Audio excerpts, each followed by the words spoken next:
আজ আমরা যাচ্ছি প্রিন্স ফাহাদ ইবনে মোহাম্মদ আল সাউদ গার্ডেন মসজিদে। আজকে আমরা মসজিদটি ঘুরে দেখব এবং আপনাদেরকে দেখাবো। আশা করি পুরো ভিডিও জুড়ে থাকবেন।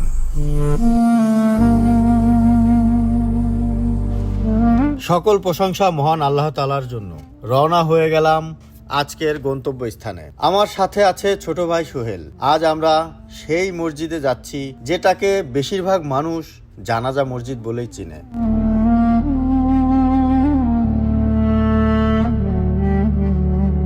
এই মসজিদে প্রতিনিয়ত জানাজার নামাজ পড়ানো হয়।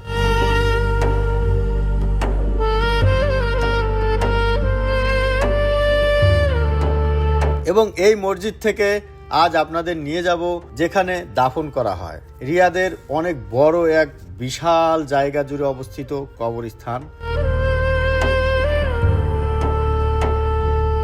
প্রিন্স ফাহাদ ইবনে মোহাম্মদ আল সাউদ মসজিদের বাহির থেকে দেখতে যেমন সুন্দর, ভিতরটা আরো বেশি সুন্দর।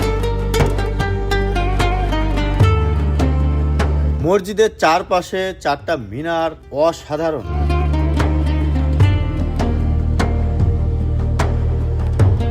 দূর থেকে এই চারটি মিনার মানুষকে আকর্ষণ করে থাকে।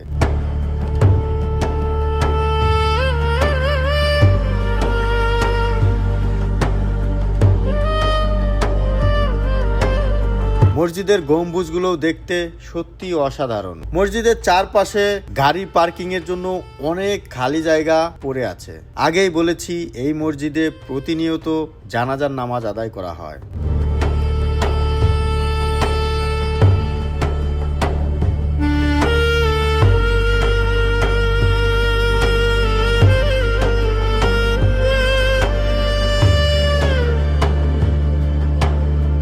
চলুন ধীরে ধীরে মসজিদের ভিতরের দিকে যাওয়া যাক।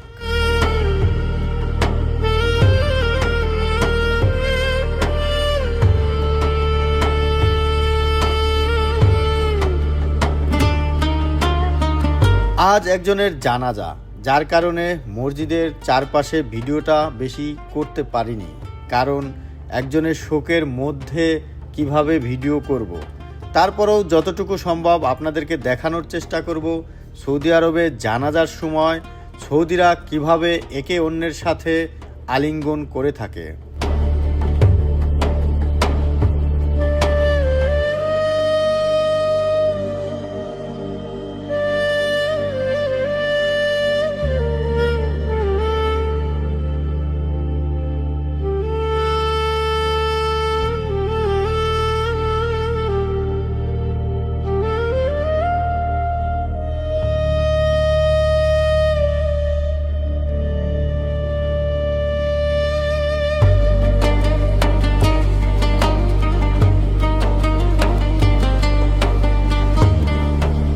মসজিদের ভিতরের চারপাশটা দেখতে সত্যি অসাধারণ। চিকমিকে বাতি, মার্বেল পাথরের কারুকাজ দেখলে আপনার চোখ জুড়িয়ে যাবে। মসজিদ একটি শীতল জায়গা। এখানে আসলে মানুষের দিল মন সব শীতল হয়ে যায়। 5 ওয়াক্ত নামাজের জন্য মানুষ মসজিদে আসে।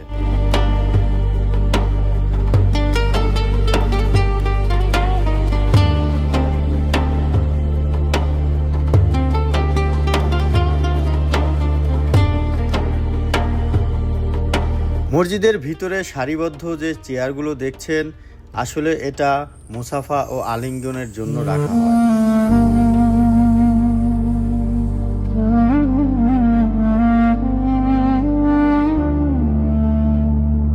জানাজার নামাজ শেষ করে আবার বেরিয়ে পড়লাম কবরস্থানের দিকে, যেখানে মানুষের চিরস্থায়ী ঠিকানা। যেই বাড়ি মানুষের আসল বাড়ি, যেখানে অনন্তকাল মানুষকে ঘুমিয়ে থাকতে হবে। ধনী গরিব ভেদাভেদ মুক্ত, কোটিপতি ফকির সবার জন্য 3.5 হাত জায়গা।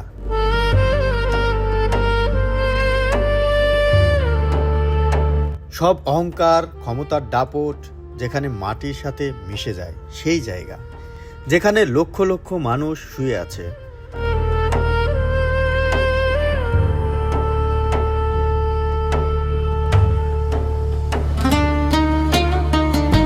একদিন সবাইকে বালিশ ছাড়া এখানেই ঘুমাতে হবে। চলবে না কোনো বাহাদুরি, চলবে না কোনো ক্ষমতার দাপট।